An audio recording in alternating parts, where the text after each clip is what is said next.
However, there are policy barriers that need to be addressed in order to make these efforts more successful. The ACT policy started 2 years ago. Since the rollout of that, we've been having good, adequate supplies in all government clinics. Of course, there's been efforts to try and push them to faith-based clinics and even private clinics to ensure standardization in the way we manage malaria. One of the policy barriers is the government should put things in place to ensure that we have enough health workers in the health facilities, and then also put up health facilities closer to the communities so that they are able to access health care within their reach. ACT, the first-line drug, still remains a prescription drug. Hence, this has made its accessibility limited. Pregnant mothers have to travel long distances to prescribed pharmacies to access the drug.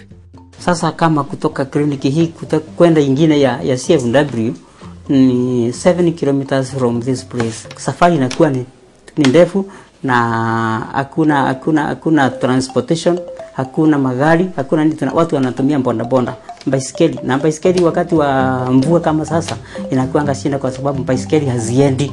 Sasa mtu anagonjeka tu akiwa nyumbani. Sasa kupata hizi ndawa ni kwenda tu kwa chemist, na kuzipata huko ni shida kwa sababu ina bei kali. Sasa wanashindwa watapata wapi?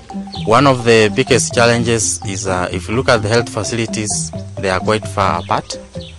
So there's a challenge of distance. Previously we used to have Fansida, which was resistant. So that was an issue until the ACT drugs came on board. There is therefore an urgent need for deregulation of the drug so that it is an over-the-counter drug. When it comes to deregulation of ACTs, I think it will be a good thing to deregulate the ACTs. But these drugs, you don't find them in shops. I think it would be a good thing if we could deregulate them and teach and empower the community through knowledge on how we can prevent development of resistant malaria by using these drugs rationally.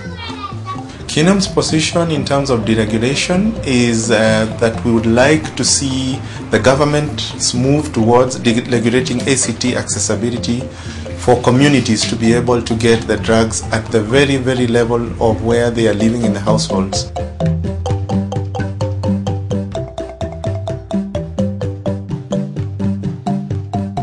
Similarly, the government needs to allocate an independent malaria national budget through a parliamentary bill. Lack of an independent budget has made the malaria drug expensive and inaccessible.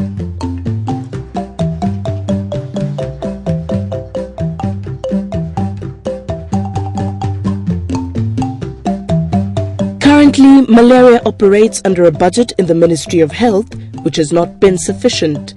This is unlike other diseases like AIDS, where a government body with an independent budget implements HIV/AIDS interventions. Yet, malaria is the #1 killer.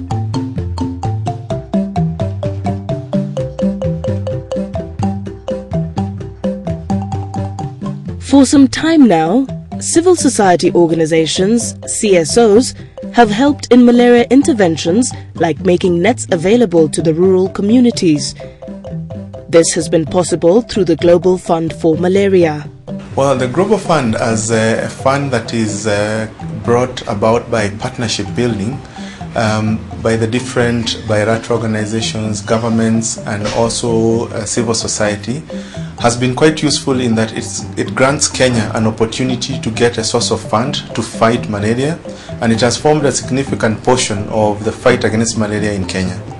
However, the fund has become inaccessible to most CSOs due to the complex nature of the process. This barrier needs to be broken. More principal recipients for CSOs need to be identified to make the process less cumbersome. Global Fund is performance-based, and therefore when you tie in the issues of performance-based, then you have to tie in the issue of transparency and accountability. Transparency in that organizations state where they are implementing their programs. Accountability in that those who have been awarded the Global Fund are able to account for every cent And accountability means that you implement the program according to the work plans and where you have stated. Over the period of 4 years, the Global Fund has enabled civil society to become more accountable by participating in how the grant is being awarded. The funds should be seen to benefit the people they are intended for. Wakati wa mbeleni ulipokuwa hatujaanza kutumia hizi neti, katika nyumba yangu kulikuwa kuna malaria ambayo ya mara kwa mara na tupelekana hospitali, lakini kutoka tuanze kuelimishwa juu ya mambo ya neti, naona mambo ya malaria nyumbani si mbaya sana.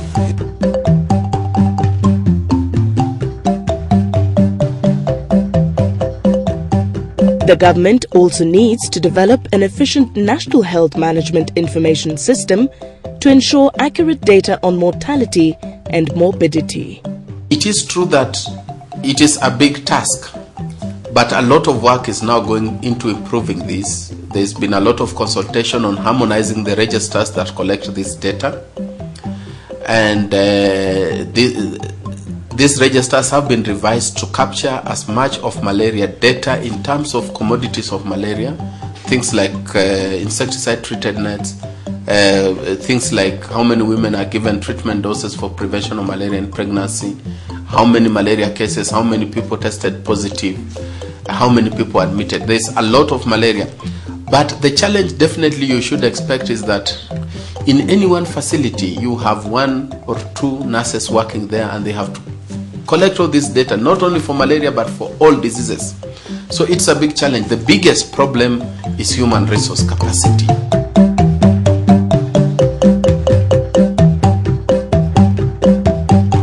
The Voices Kenya project has registered significant improvements towards these objectives.